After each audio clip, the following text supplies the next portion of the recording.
Everybody, this is Ross, Ross McGill Teacher Toolkit. The name on the screen might be Joseph, member of Opogo, which is the webinar's for. I'm just going to spend 3 or 4 minutes walking you through the webinar process. I'm sure 1 or 2 of you have done this before. At the very bottom on your dialog box, there's a little chat box, so you might want to just say hello. Don't feel like you need to. If you've got to disappear, you can always play and record this later. So hopefully you can hear me. I'm hoping you can see my screen. I'm going to kick off in 3 or 4 minutes. There's 11 of you in at the moment. There are 150 people signed up, but as I've said, this will be recorded. So if you can't make it or you need to go, then you can watch it later. What I'm going to do is I'm going to squeeze in loads of ideas and research and get through as much as I can with you, so you've got at least 1 or 2 things you can try tomorrow, or some things to talk about or share with your line manager or your school leaders. I'll just switch my video on, not that you want to see my mugshot, but I'll just show that I am here. I'm just conscious that I don't want all the software to crash. So here I am. Not sure how that looks on your screen. It's very strange always talking to yourself. It's not what we do as teachers. We need constant feedback. So you've got the chat box in the bottom right hand corner of your dialog box. So do say hello. If you can't hear me, then let me know. If you can't see me, let me know. I'm just going to make sure all these things are set up. I'll activate a poll, so I'm going to try and do that now. So I'm getting a bit smart here. This is when it's all going to crash. So I'm just going to stick that on now. I don't know if that pops up on your screen or on the right hand side of your dialog box, but I just want to check in before we kick off. What's your greatest workload issue? So if you can just enter the one that drives you crazy the most, then hopefully I can steer the conversation based on your results. So I'm going to launch that now. So it should be on the screen. So while that's happening, I am just going to get ready. I've got a couple of minutes to go. I'm going to kick off at 7 on the dot. As I've said, you can pause and record and those kind of things. So results are coming in now. So let's see what you've said. Okay, so there's only 11 people at the moment, so almost all of you have voted. So I'll give you another couple of minutes in case some of you are not at your screen.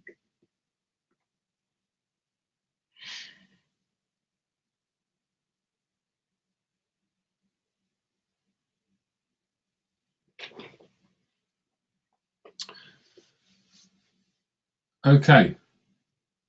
So you can't see the results, so let me just close that and see if that, I'm hoping this will appear on your screen. Let's see, so share the results. So this is what we said. Okay, so on my travels, the last 18 months, since I've been teacher training full time, I've asked these same types of questions, not just on social media, but on my teacher training sessions using the software and people voting on phones and things. And time again, regardless of setting, marking is what's driving teachers crazy all across the UK, and I would say in some international settings too. But note of note, international settings where it's fee paying schools. It's 19 hours. The crazy thing that drives teachers mad is the email demands, where parents might be paying for school fees and they insist on immediate reply, etc., etc. So I'll close that for now. We'll come back to that. I'm going to officially kick off. I'm going to get rid of my mugshot. I'll come back on at the end. You've got the chat box at the bottom, so say hello if you want to. There is a question dialog box. I'm going to try, I am on my own here, so I'm going to try and monitor all this while we go through it.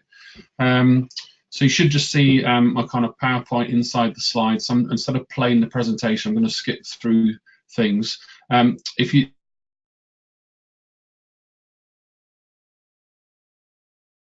you're not a teacher for 25 years, all in secondary schools in North London. I started blogging 10 years ago, mainly because I lost my job and it was a bit of therapy. I got back into schools but kept up with the blog, and then the blog is now read all around the world and 250,000 followers and all sorts of lovely things. But I'm just passionate about teaching and learning, and as I've become a bit more wiser within the system and been, I guess, susceptible to a few nasty Ofsted inspections, I've been very interested in not just my own workload and mental health, but a lot of teachers. And as I've received feedback continually, in fact daily, from thousands of teachers around the world, it's really widened my lens, and I want to essentially make a better system for everyone. So that's my moral purpose.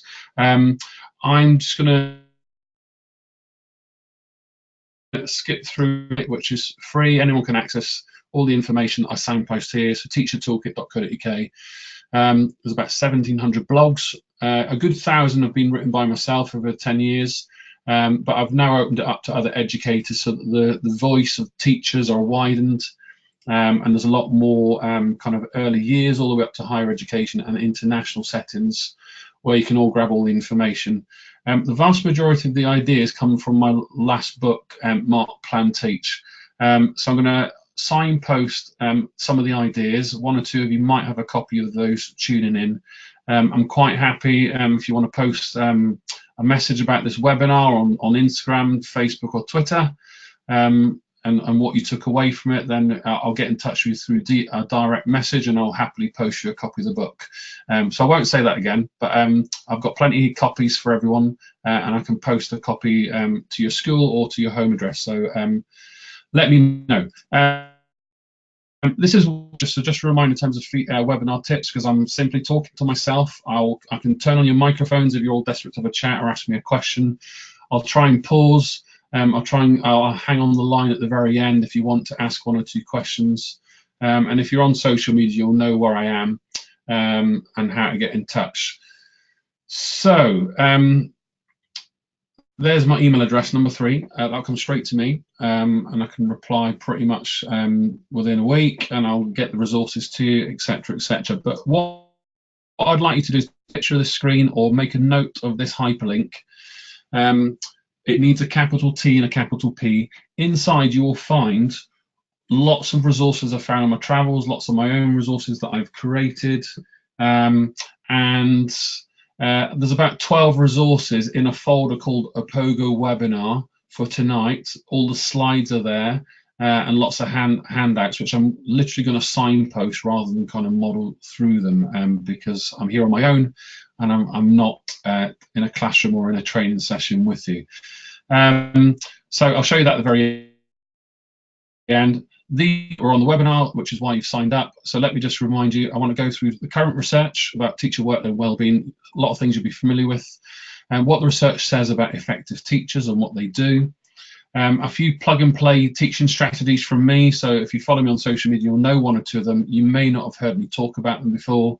So I will whistle stop through those, and I'll probably dwell most of the session in that middle part, which is what we all need, is some ideas to reduce teacher workload and improve our well-being. I'll briefly touch upon my insights into the psychology, or the psychologists, I should say, of people I've been working with over the last 4 or 5 years, and my own research into my common sense approach to reducing workload and how this translates into the classroom to engage your children. And then finally, just signposting some documents where you can evaluate, not necessarily just for yourself, but sending these resources out to other teachers, or perhaps doing them in CPD sessions, where you can evaluate where you're at. And there's loads and loads more on my site. I'm conscious that I don't want to bombard you with too much information, particularly being late at night. So I will do my best. So I'm going to go into the research. Workload census in England. The data goes back 25 years. In the circle here, we're all familiar with teachers leaving in the first 5 years, but the attrition rates actually say the first 3. I'm off the scale, 25 years of teaching, so you drop every 1 or 2% every year. Obviously, you're getting closer to retirement, but I had about a 36% chance after 25 years. The attrition rates here, most teachers drop out before they even qualify, and then you've got a 15% attrition in the first year and 78 in the second. So actually the greatest attrition rates are in the first 2 years, not the first 5. I've got this book, Outliers, here, Malcolm Gladwell. So if you've not read it, or you might be familiar with the term 10,000 hour rule, so the comment was a little bit bastardized, if you're going to reach mastery in your teaching profession, you need to be teaching. Most teachers will teach 750 hours a year, so you're looking at 13 years of teaching, if Gladwell's right, where you're going to reach your peak performance. Personally, mine was probably my 5th or 6th year, where I was really starting to enjoy the classroom.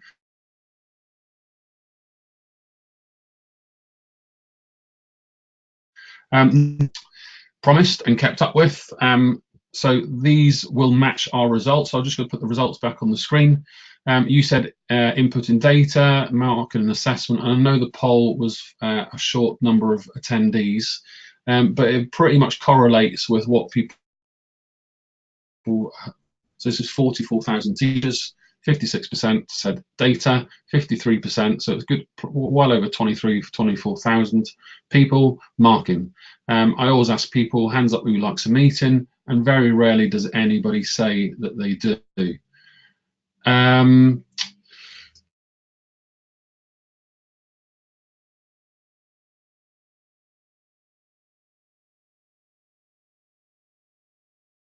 Okay, and strongly agree. What workload and Ofsted pressures? Rarely pupil behaviour, rarely because of salary. I only discovered this recently. 50,000 qualified teachers in England are not working in state schools today, which I find quite fascinating. I actually believe we have a retention crisis, not just a recruitment crisis. Potential, or when we raise a family, and then we need, all these different factors, but that's the vast majority. We have a profession that's not quite compatible with having our own children. This research, so I'm just kind of setting the context. When Ofsted come in to judge you, if you put in it inadequate, the trend suggests, so this is only one of a kind research, that 4% of the profession in your school will leave the school, compared to 19% of them actually read the whole report. So why do we have one? So we always cite Finland and Singapore. So they have Ofsted, but they actually don't publish the report to the public. And I found this quite fascinating.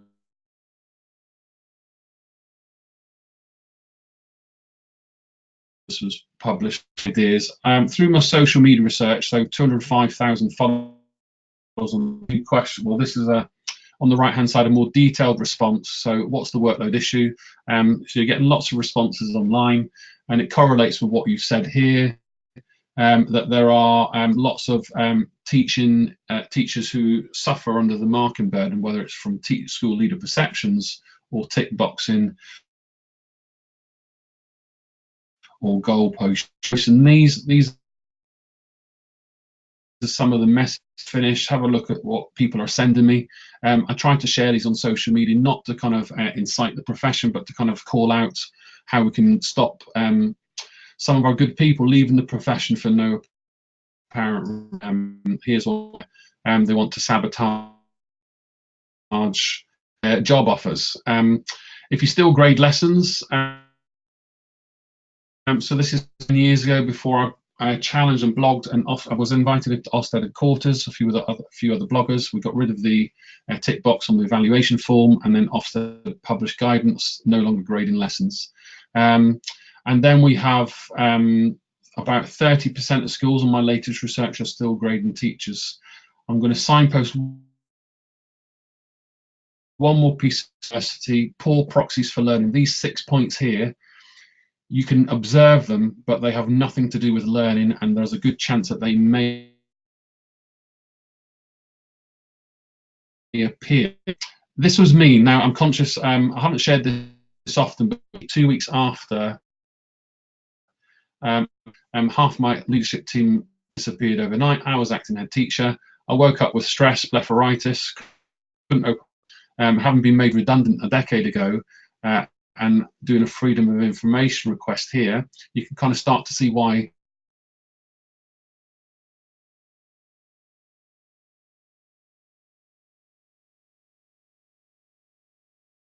teach some ideas. If you're not familiar with Barrett Rosenshine's 40 years of teaching and learning research, this is a fabulous resource to share with your teaching staff and make it a good couple of hours inset day. When you go through the hallmarks of the 17 principles of effective instruction, they're easily modelled in a training session, that are easily modelled in the classroom. Be a great discussion item. If you click this link, read more in the slide itself, it'll take you to a blog post I've written where I've modelled some of the ideas and explained them in a little bit more depth.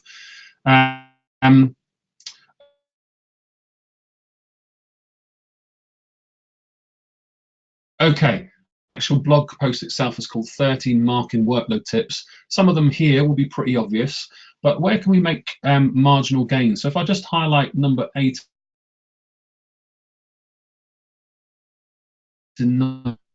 pupils' books are on their desks. So if you think just in physical terms, if you move to the books and mark them on the desk, you're saving yourself 30 seconds moving back and forward. Secondary collecting in exams, or you want the children's books to be open on today's date, the 22nd of January. If they open them for you before they leave the room, or if you're marking exams in that way, again, it saves you 10 to 20 seconds per book to find the place where you need to do the assessment. Over 30 books or over a course of a week or a year, it's going to save you a lot of time. So there's tons of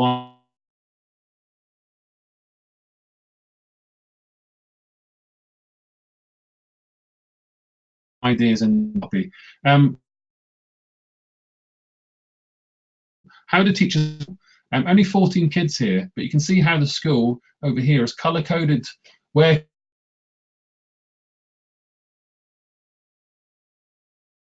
kids pro-graded, so now it's moved from not just the grade A to a number 9, and it might go on a sequence of 9.1, 9.2, 9.3, all the way down to a scale of 1.3.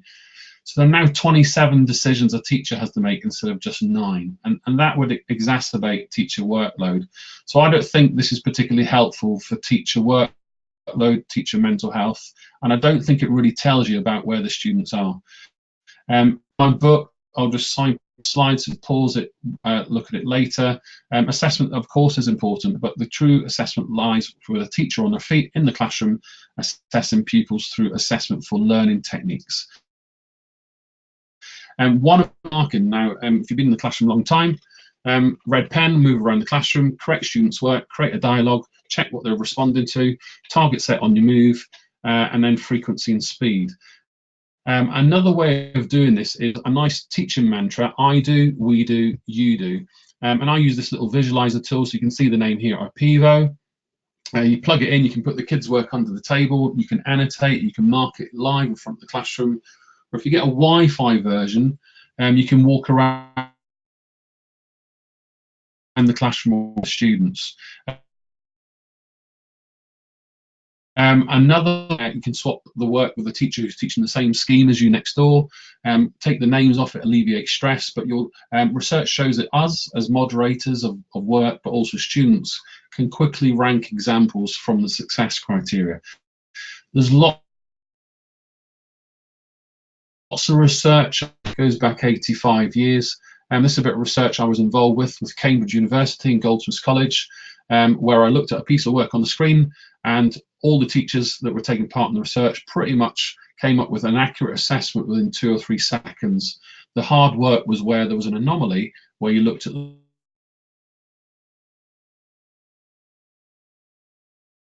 work in a bit. I'm just going to highlight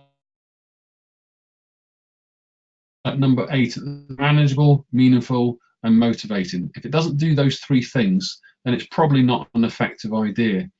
An idea I discovered from George Spencer England was called the yellow box. I've since moved on from this and now call it zonal marking, because there's no research to show that using a certain colour improves learning. If I work with 10 teachers in a school or 100, yes, I've got the consistency versus compliance issues. But what we're looking to try and achieve here is the teacher just marks one area, provides a bit of feedback, and this is an old example, and I would say this is probably too detailed, and perhaps the assessment is in contradiction to the purpose of this type of marking. And then the empty box determines what the student needs to redraft. Here's I'm just going to come out the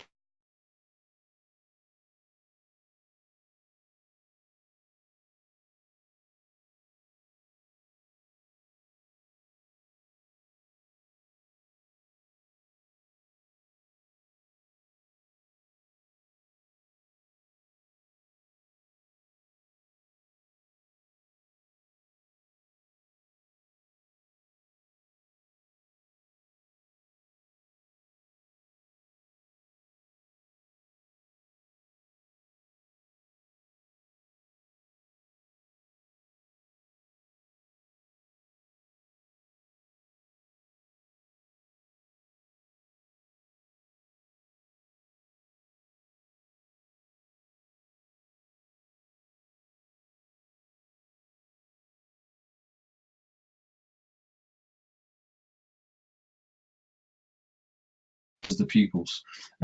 Also, this whole class feedback sheet. Lots of schools, social media, as well as on my travels, are now using collective feedback.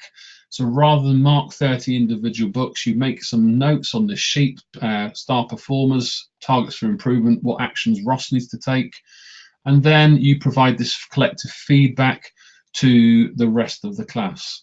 I'll also just show you, there are 6 tools here. Now, I've been using voice technology for a decade, which is probably why I've managed to write so many books and blogs, as well as keep up with a full-time job. This is Cortana, Siri, Evernote, Dragon Dictate, Google Docs, and Kaizena, which these 2 are free. In fact, these 4 are free, obviously linked to your phone contract. Evernote, you can sync to the cloud. Dragon Dictate learns your accent and grammar. If I just come out here, I just open my tools in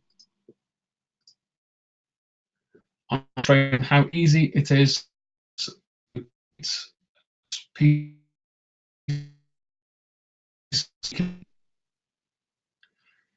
is probably going to crash because I know there's a microphone on. We're going to come out of that, but I hopefully did a little demonstration of how your device do that. So planning, obviously we have the detailed plans that we're all taught as a teacher trainer. I think that's done the wrong way. Many teacher institutions still advocate color coding, writing down all the activities by time. Equally, if you're teaching 25 hours a week, doorknob lessons, you turn up to the class, you make it up as you go along because you've been bombarded with too much work, too many deadlines. This is creates a lot of anxiety on the teacher. This one creates a lot of anxiety on the teacher too. So the perfect balance, in my opinion, is this thought process, which I've advocated for a decade now, which is the 5-minute lesson plan, which is designed to support new teachers particularly, but I also could take it another level for experienced teachers. John Hattie's clear. So if you're not familiar with John Hattie, one of the most cited academics in the world today, his research pinpoints that when, in terms of, he calls it teacher clarity, when teachers are clear and precise about learning, not doing, then there's achieve better outcomes. So the template is in all the resources. Here's what I want students to do. I call it stickability. Hattie calls it teacher clarity. What do I want to stick? What do I want the students to bring back next lesson? And if I can come up with a command word, so if I want students to be able to compare different design ideas and reconstruct a better design, what I want to stick, and then all these other areas are my teaching strategies that would feature in my teaching repertoire in the lesson. And it further, a new scheme of lesson 1, what do I want the students to learn? So it might be photosynthesis. Lesson 2, explaining the plant life cycle. In a week's time, moving on to the next part of the lesson, and then when am I going to recap on lesson 1 when we learnt about photosynthesis. Now the difficulty is you've got to get through the whole curriculum, but also remind students of the key things, the stickability moments I call it, of what they've learnt along the way. This can be achieved through regular low-stake testing, and the research is very clear.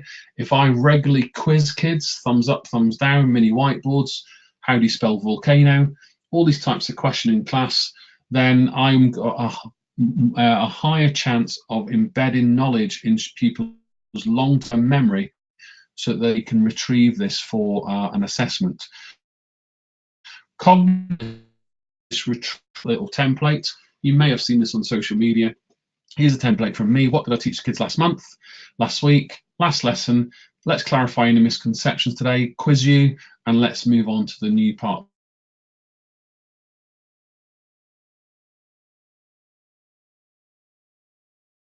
The lesson. Christmas Carol, this is just one example. If you just type in knowledge organisers on Google Images, you'll see thousands of examples. If we've got a curriculum and the scheme of work, and now we're creating a knowledge organiser, it could be exacerbating teacher workload, but it may also refine thought process for the teacher, as well as allow students to engage with the scheme of work without interrupting lesson or if they're absent. So, and for me, this one may be a bit of a hit and miss.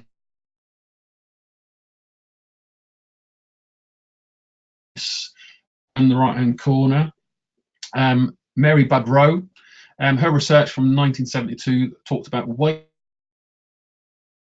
time. Most teachers typically waited 1 second when they posed the question, and what that leads to is a shorter time or a less richer response. And what her research found, if we wanted to improve student logic and language, more effective teachers waited a bit longer. So if I posed the question now, how many Smarties could you fit into your coffee cup? And if I waited 5 seconds in class or whatever, you've got a period of time to think about that, and then I would quiz you in class in front of your friends, etc., etc. So some of the reasons why it's important,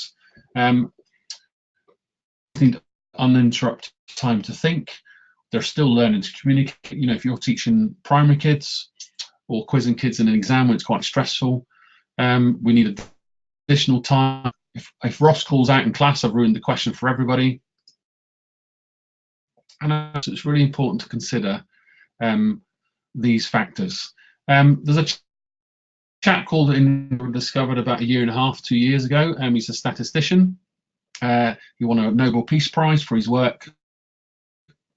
Quantities. He deliberately posed information, and what it did was allow students to process an answer very creatively. And for me as a teacher in a classroom, that gives me a bit of breathing space and it initiates quick discussions. So for example, in the room that you're sitting now, if I posed a limited information type of Fermi question, this would be an example. How many balloons could you fit into your room where you're currently sitting? Now I've deliberately given you 5 seconds to think about it. I didn't tell you if it was a hot air balloon because I wanted you to have that immediate discussion. And in the classroom, 30 seconds, whatever it takes, I can take Ross outside the classroom for a little discussion about his behaviour, talk to a teacher walking past the corridor, I could fix the projector or take out the marking or go and talk to a student who needs a bit of extra support. It's a really good strategy to consider.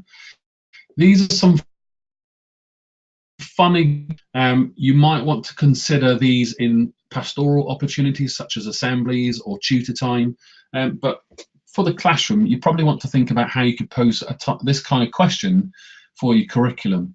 So if I was teaching Macbeth, Ross struggled with adjectives.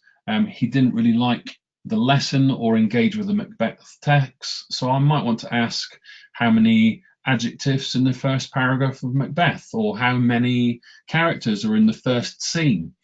And these questions don't have to be a how many, they could be a what will or a how might.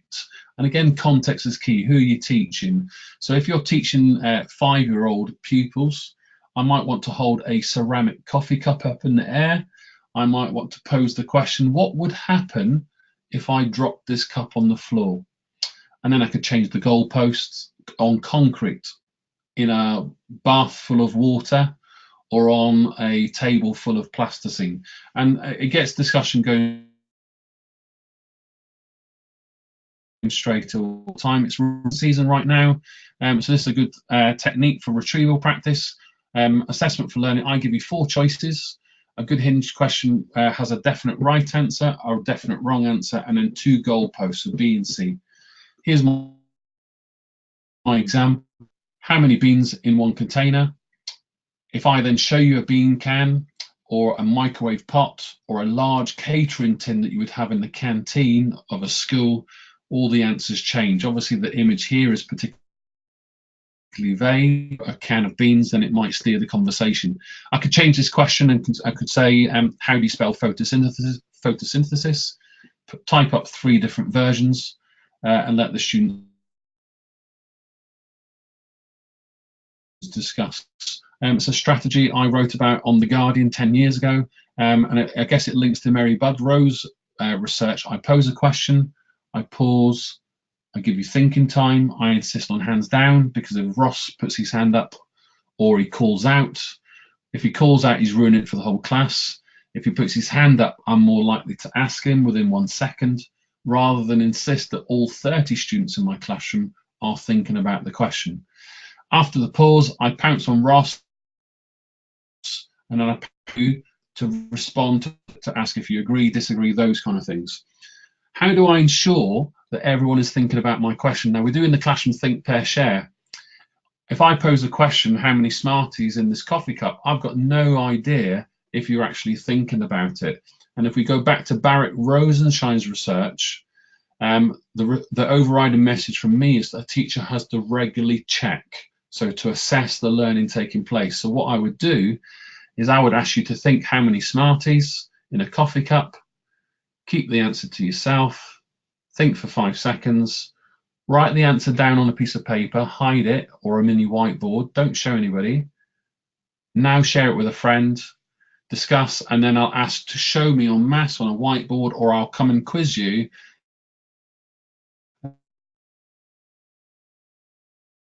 And ask a bit of a mouthful, but it's to clarify, it's to challenge misconceptions, to retrieve information, to gather where the students are at, and allow me to predict what I need to teach next. This is true assessment for learning. It's certainly not number crunching on a bit of on a management information system collecting assessment data. In the tool from Doug Lamoth's book, Teach Like a Champion, this video's got an example of this teacher cold calling these primary students, and the fast, rapid questions. She asked this child in the middle 2 questions in a row.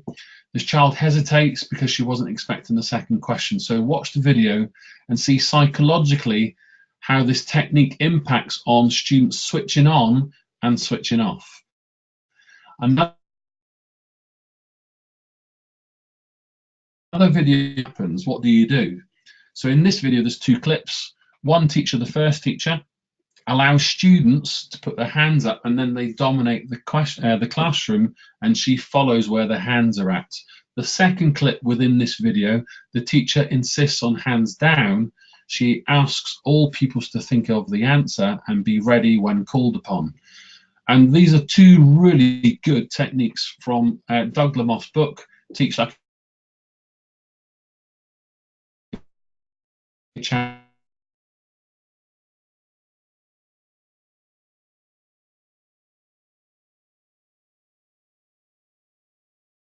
with a name and a sound required. So here's an English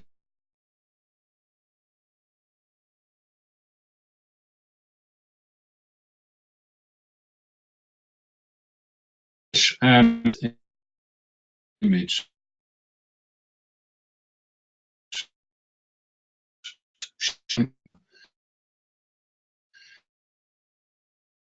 Now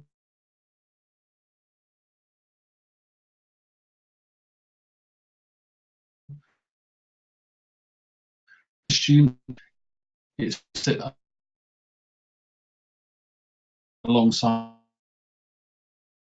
You may want to, and then to then use for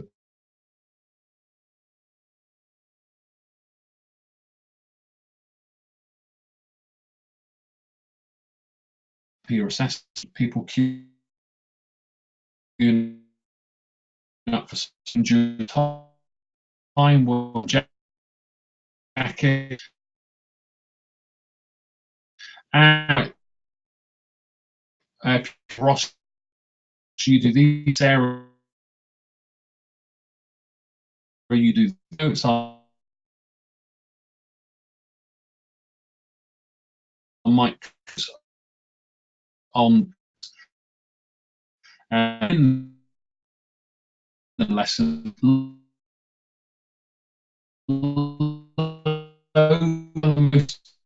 Useful to advocate grid. If you ask them to fill in 5 or 10 questions times 30 pupils, you've got questions that you can filter.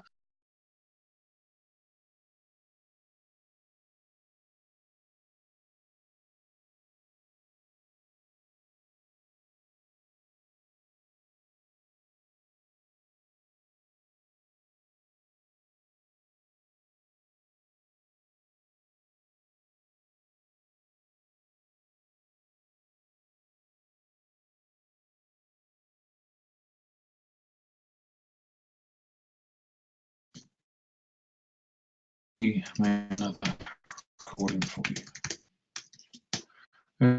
Here, I've left a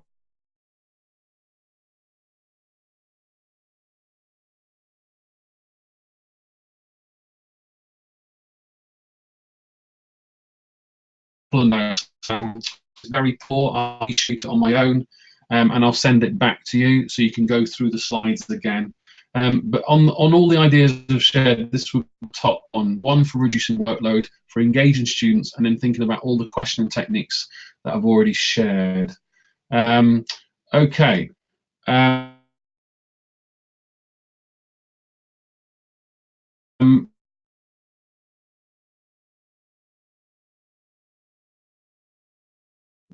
Teacher Tim O'Brien, his book Inner Story talks about, I guess our devil and angel sitting on our shoulders, but he also talks about how we truly understand and meet the needs of our children. So he challenged the concept of Maslow's hierarchy of needs. So if you're not familiar with that, please check it out. But this is Tim's version. Teachers generally meet the majority of the children's needs on the outside, the circumference.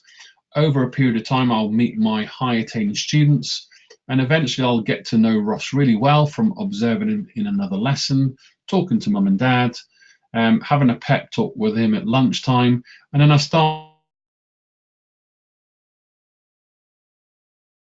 to meet his individual. You cannot do that in a one-off lesson.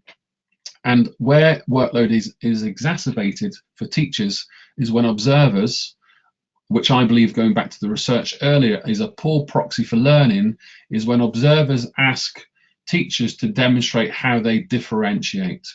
You cannot differentiate in an individual lesson. It's impossible. You can see certain hallmarks, but you certainly can't test it for an observation. I think there's enough. And Tim can essentially meet the students' needs. We're all the same, groups of us are similar, everyone's different, but it's going to take you a lot of time to get there. Certainly not a one-off lesson. Pygmalion effect. If I give you the top set or the bottom set and put a random sample of kids in those class, this research shows that if you have the bottom set, students will achieve lower outcomes compared to the students that are in the top set, that you believe them to be of higher attaining ability, then you will teach them a higher standard and they will get better outcomes.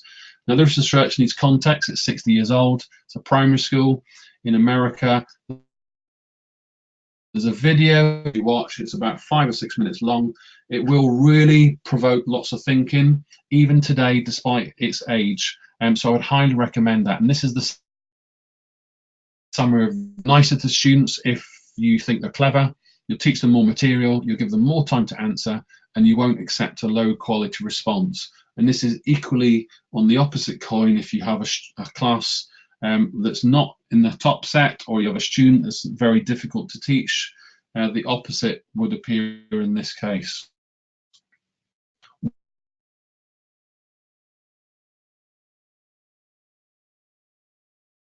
One more side, I've seen this on social media in the past. But if I just say, could you read this sentence to me? And I know your microphones are off, but just read that sentence. Finished files are the result of years of scientific study combined with experience of years. So it's not in your long-term memory. It means nothing. If I then say in class and put you under pressure, how many letter Fs can you see in this sentence? Then all of a sudden you put under performance pressure. If I ask you and you get a response, there's a likelihood that you'll get the wrong answer.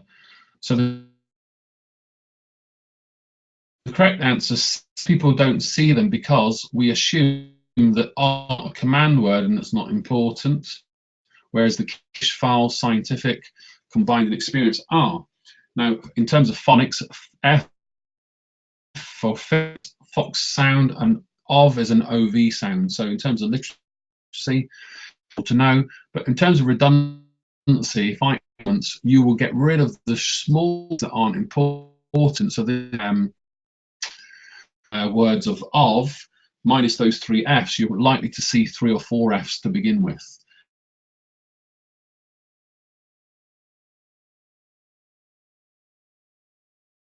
And then the right.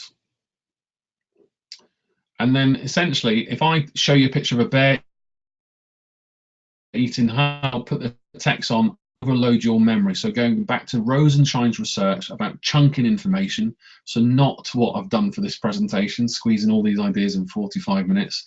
But on the right-hand side, I might say bears enjoy eating honey, show you the images, or I might have the text on the screen and show you a jar of honey in your table. Pictures.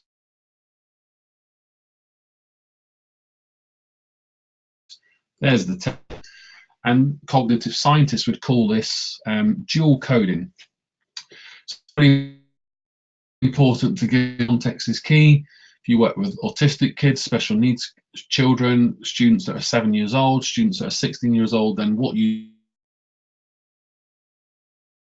do will matter. Around after the recording, in a couple of days if the audio is really bad.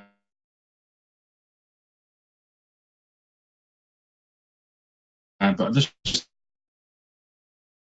you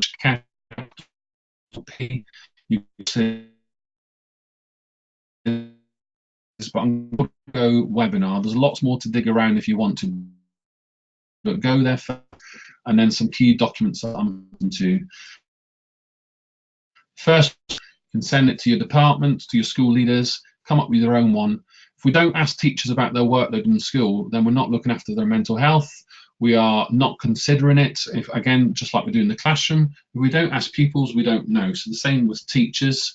And as a school leader, it's important to ask teachers, if I introduce this policy, or if I want you to do the yellow box and do it once a week, what's the impact for a teacher who teaches 15 different classes per week?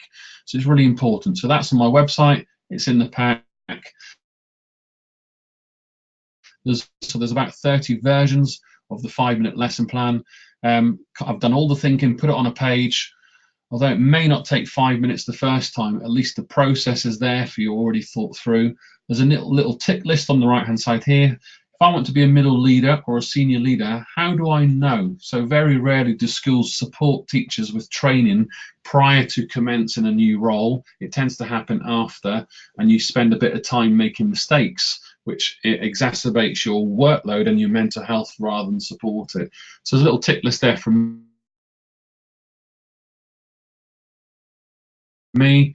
Or no, so think of it in a menu in terms of a takeaway. These are the things the school supports. I've also got a support staff version in there. Stick it on the wall in the poster in the staff room, circulate it to staff, and then at least they know what your fund is. That one's 2 or 3 years old. There's also different schools. You'll see that they're trying to achieve the same things in terms of human resources, pressures with the budgets, all sorts of things. But one school was rated outstanding, another one was rated special measures, but they were both trying to do the same things. There's a lot of commonality in what's written, so it might be worth something sharing at a school leadership level, or something to read through another time.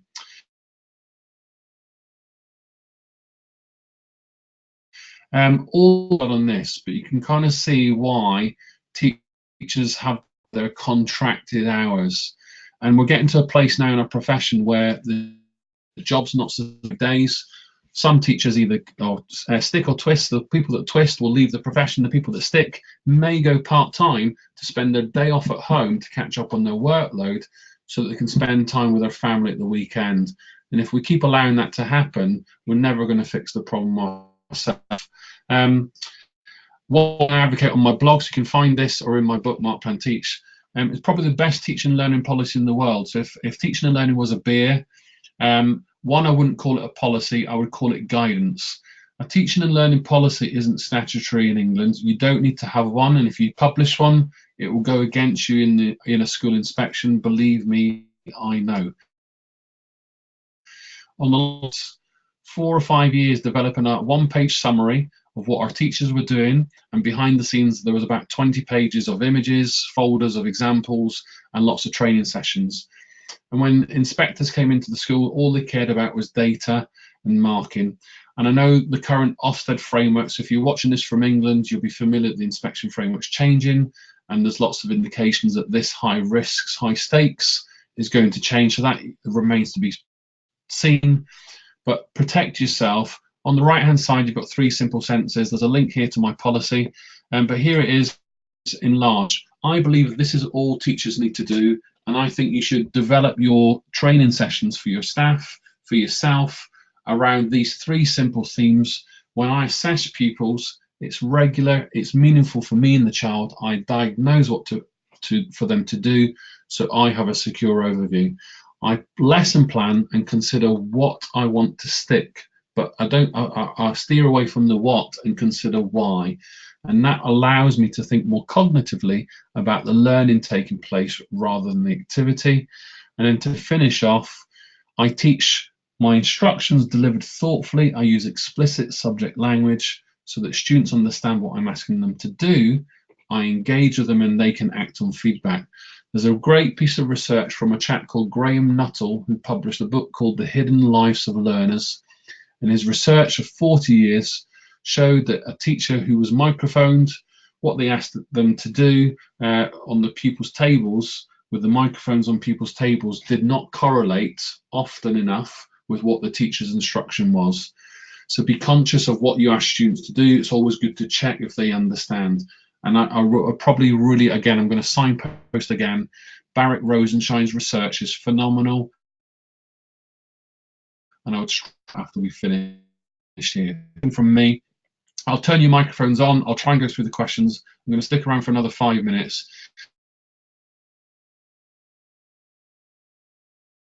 These are some of the ones that I've read over 3 years that really influenced me as a school leader, as a blogger, author, speaker, teacher, etc., as a human being. The top left book, Leverage Leadership, really, really powerful if you want to develop a coaching culture. The teacher gaps on the top row, lots of solutions in here about teacher attrition. I know 1 or 2 politicians have read it, but we're still waiting to see anything change. The end of average, right next to it, is from a chap called Todd Rose. If you're against standardization, data, the bell curve, how students are ranked, this is a phenomenal book. It really struck a chord with me last academic year. So Todd's on Twitter if you want to follow him. Really, really good book.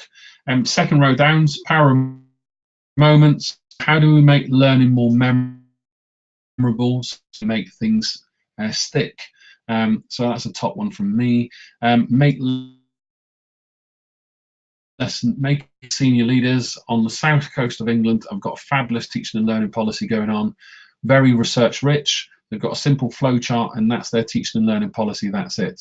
One from the bottom row, I've already signposted to learners and teachers.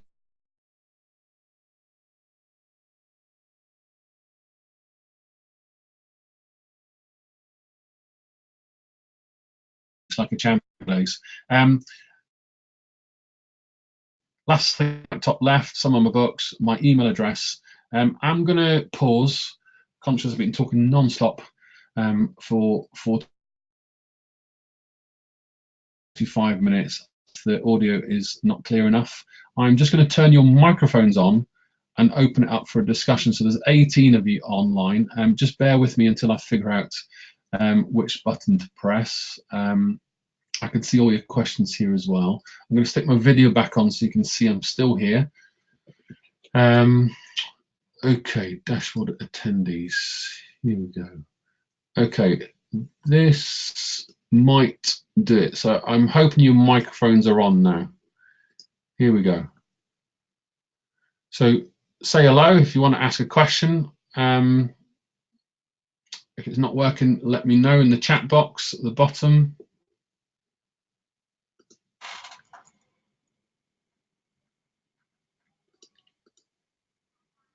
Okay, I'm getting there slowly. I've turned a couple of you on. Ooh. You don't need to ask questions if you don't want to. I'm just going to get there one at a time. There's 18 of you there. You might see it on your dashboard that I'm unmuting you. I don't know how to turn it all on mass. Hope it's been useful. If you don't want to hang around, feel free to log off. I'll check the audio, and as I've said, I'll go through the recording and reshoot it if it's not been clear. I'm going to stop talking. If you want to ask a question, please go ahead.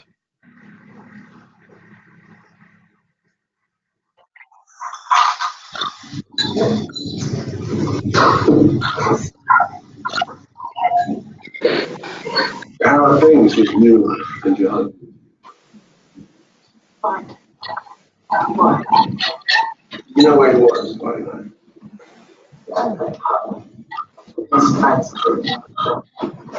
And maybe you all know.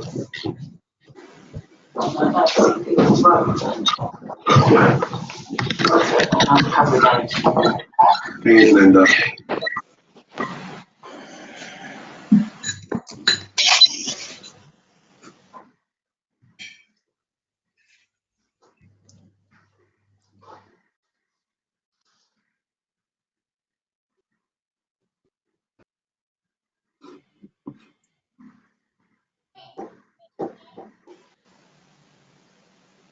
Okay, so I'm going to hang around. You've got the chat box. Some of you might have left your computer tables. That's fine. It's very late at night here in London if you're tuning in from overseas. The chat box at the very bottom, please add some questions. I'm going to go through your questions now, so I'm going to still stay on the line. I know 12 of you are still here, so I can see that the webinar keeps cutting off. The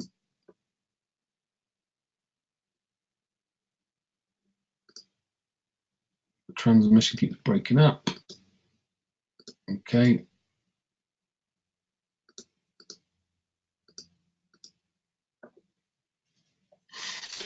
One question about the webinar. So again, you'll get all the slides, all the resources attached. Don't worry if you can't grab them all from the hyperlink. They'll all be sent to you. And if the audio cuts out, then I'll reshoot the whole webinar and we'll get that sent back through to you. So apologize if the audio hasn't worked.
Okay, so I can see 10 of you are still in here, 9 of you now. I'm going through your questions. You've got the chat box at the bottom if you want to chat. Maybe give me a wave. I haven't had any technical support here, so I know some of you might have waved throughout the session, but I would have missed that totally, so I apologise. So give me a wave now if you want me to turn your microphone on and we can have a quick chat. Once in a lifetime offer. Otherwise, I'm going to assume I'm talking to myself and you've all left your computer stations and you've left your software logged on.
Okay, so I'm responding to a question here. I'm in the process of reviewing marking and feedback at Key Stage 1 with my staff. More instant feedback or impact, should say, tons of hours after school, it's exhausting. So in the resources, I've got a feedback policy from Great Combined School in High Wycombe, Buckinghamshire. It's a fabulous policy. It's got one sentence. All teachers are free to feedback to their pupils in a way that suits them as and when. So I would highly recommend that. A couple more questions here. So I'm going to say, I'm going to respond to these publicly. So Martina,